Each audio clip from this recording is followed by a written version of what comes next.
देखिए जो last example हमने डिस्कस किया था वो था √2 को हमने इरेशनल नंबर प्रूफ किया था, और जो अगला एग्जांपल है वो ये है कि हमें प्रूफ करना है कि √3 एक इरेशनल नंबर है। क्या प्रूफ करना है? √3 को इरेशनल नंबर हमें प्रूफ करना है। तो अब यहाँ पर हमें क्या करना है, वही सेम प्रोसेस हमें फॉलो करना है। पहला स्टेप क्या लिखना है, अज्यूम करना है let √3 is an rational number. क्या मान रहे हैं अपन? हम ये मानकर चल रहे हैं कि √3 एक क्या है, फिर रेशनल नंबर है, और जब √3 एक रेशनल नंबर है तो उसको a/b की फॉर्म में लिख सकते हैं, जहां पर a एंड b क्या है, a and b are integers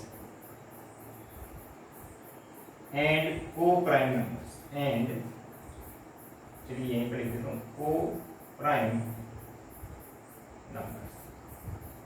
ठीक है, और को प्राइम नंबर का मतलब आप सभी को पता है कि जिनका फैक्टर क्या है, केवल और केवल जो कॉमन फैक्टर है वो 1 ही होना चाहिए। और सेकंड कंडीशन क्या होनी चाहिए, and b not equal to 0।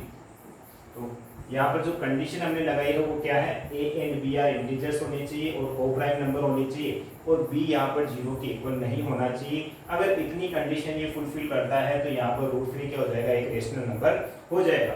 चलिए हम यहाँ पर इसको आगे सोल्व करते हैं। a इक्वल्स टू कितना हो जाएगा, √3। दोनों तरफ स्क्वायर कर लीजिए। जैसे ही दोनों तरफ स्क्वायरिंग करेंगे तो यहाँ पर हो जाएगा a² इक्वल्स टू 3b²। क्या हो जाएगा, a² इक्वल्स टू 3b² के। और यहाँ से हम क्या बोल सकते हैं, इक्वेशन नंबर, इसको फर्स्ट नाम दे देते हैं। क्या नाम दे देते हैं इसको, इक्वेशन नंबर फर्स्ट। तो देखिए 3b² is divisible by 3, so a² is also divisible, so a² is also divisible by 3। ऐसा दोनों यहाँ पर क्या दे रखी है, a² इक्वल है 3b² के, और जब 3b² हमें देखते ही पता चल रहा है कि 3 इसका क्या एक फैक्टर है, 3 क्या होगा, इसका फैक्टर होगा। यहाँ पर जो 3b² है वो क्या है, 3 से डिविजिबल है, और जब ये 3b² 3 से डिविजिबल होगा तो a² भी 3 से डिविजिबल होगा, क्योंकि दोनों क्या दे रखे हैं, यहाँ पर इक्वल दे रखे हैं। चलिए इतनी बात अपने की समझ में आ गई। देखिए यहाँ पर 3 क्या है, एक प्राइम नंबर है, 3 क्या है, एक प्राइम नंबर है, और यहाँ पर a² को ये क्या कर रहा है, कंप्लीटली डिवाइड कर रहा है। तो यहाँ पर हम फ्रॉम थ्योरम से हम बोल सकते हैं, सो 3 इज या फिर 3 will also divide the number a।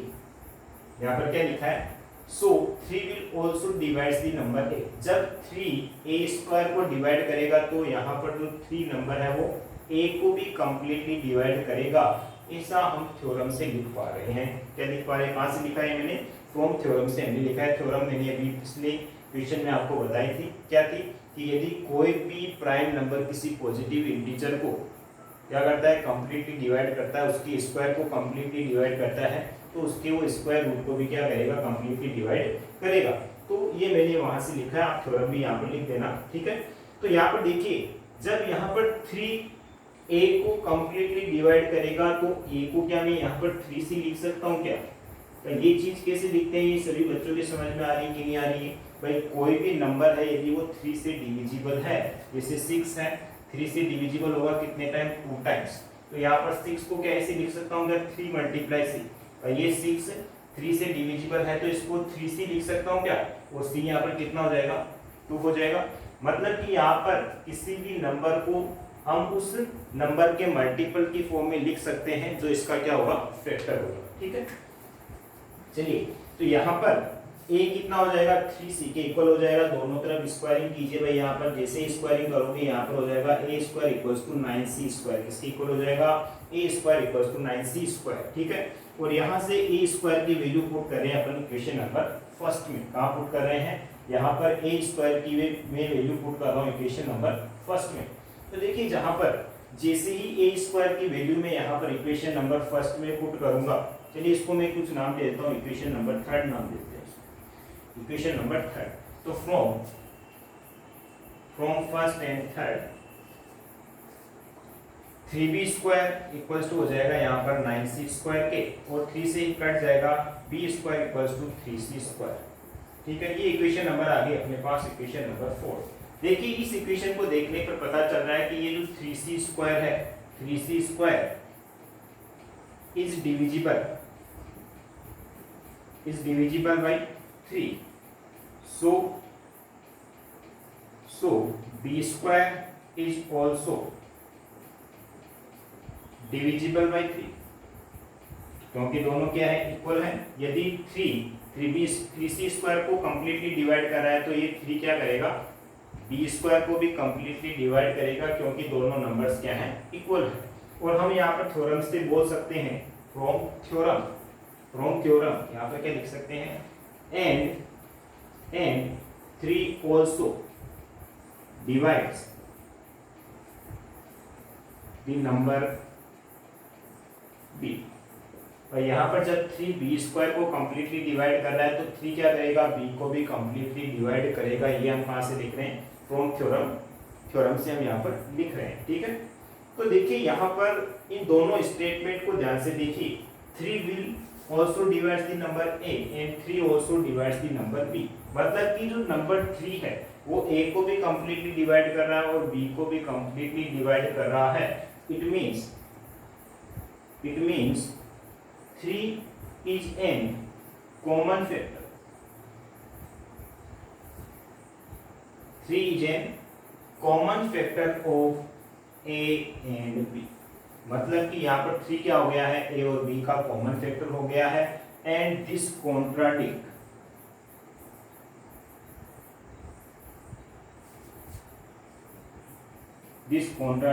From our assumption। मतलब कि ये जो यहाँ पर स्टेटमेंट मैंने लिखा है कि 3 is an common factor of a and b, ये क्या है, हमारे अजम्पशन के जस्ट अपोजिट है। भाई हमने कहा था कि a और b में क्या है, केवल और केवल इसका जो हाईएस्ट कॉमन फैक्टर है वो कितना है, केवल और केवल 1 ही है। 1 के अलावा इसमें कोई भी क्या नहीं है, कॉमन फैक्टर नहीं है। लेकिन यहाँ पर हम देख पा रहे हैं कि यहाँ पर a और b का जो कॉमन फैक्टर आ रहा है वो 3 भी आ रहा है, जो कि हमारे अजम्पशन के जस्ट क्या है, अपोजिट है, उसके जस्ट विपरीत है। तो भाई जब ऐसा है तो जो चीज हमने यहाँ पर मानी थी वो क्या हो गई है, रॉन्ग हो गई है। इसका मतलब √3 क्या हो जाएगा, रेशनल नंबर नहीं होगा, क्योंकि √3 हमने रेशनल नंबर माना था और उसके लिए ये कंडीशन हमने लिखी थी। लेकिन ये कंडीशन ये सेटिस्फाई नहीं कर रहा है, फुलफिल नहीं कर रहा है। और जब ये कंडीशन को फुलफिल नहीं करेगा तो √3 यहाँ पर रेशनल नंबर नहीं होगा। It means 3 is an common factor of a and b। This contradict from assumption। So √3 is not a rational number।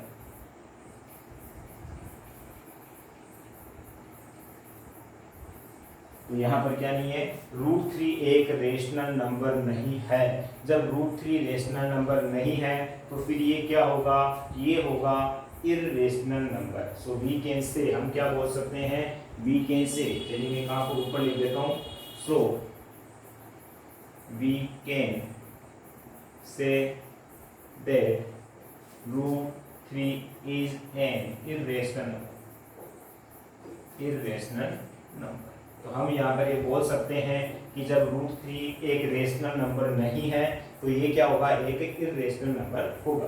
तो इस प्रकार से आपको किसी भी नंबर को हम क्या कर सकते हैं, इररेशनल यहाँ पर प्रूव कर सकते हैं। सबसे पहले उसको रेशनल नंबर कंसीडर करना है, उसके लिए कंडीशन लिखनी है और फिर उसको अपन चेक करेंगे कि ये इस कंडीशन को फुलफिल कर रहा है या नहीं कर रहा है। तो हम ये पाएंगे कि यहाँ पर ये जो कंडीशन हमने लिखी है कि यहाँ पर a और b को प्राइम नंबर है, ये क्या नहीं होगी, फुलफिल नहीं होगी, सेटिस्फाई नहीं होगी, क्योंकि यहाँ पर क्या हो जाएगा, 3 एक कॉमन फैक्टर यहाँ पर आ जाएगा, जो कि क्या होगा, जो कि को प्राइम की कंडीशन के जस्ट अपोजिट होगा। क्योंकि को प्राइम में हाईएस्ट कॉमन फैक्टर कितना होता है, केवल और केवल 1 होता है। लेकिन यहाँ पर 1 के अलावा भी क्या आ गया है, कॉमन फैक्टर 3 आ गया है। इसीलिए यहाँ पर √3 एक रेशनल नंबर नहीं होगा। और जब ये रेशनल नंबर नहीं होगा तो ये क्या होगा, एक इररेशनल नंबर होगा। तो शायद सभी बच्चों के ये वाला क्वेश्चन समझ में आ गया है। तो चलिए आज के लिए हम इतना ही रखते हैं और नेक्स्ट क्लास में हम इस चैप्टर के कुछ और भी एग्जांपल्स, कुछ और क्वेश्चन डिस्कस करेंगे। तब तक ये सभी को बार बार थैंक यू।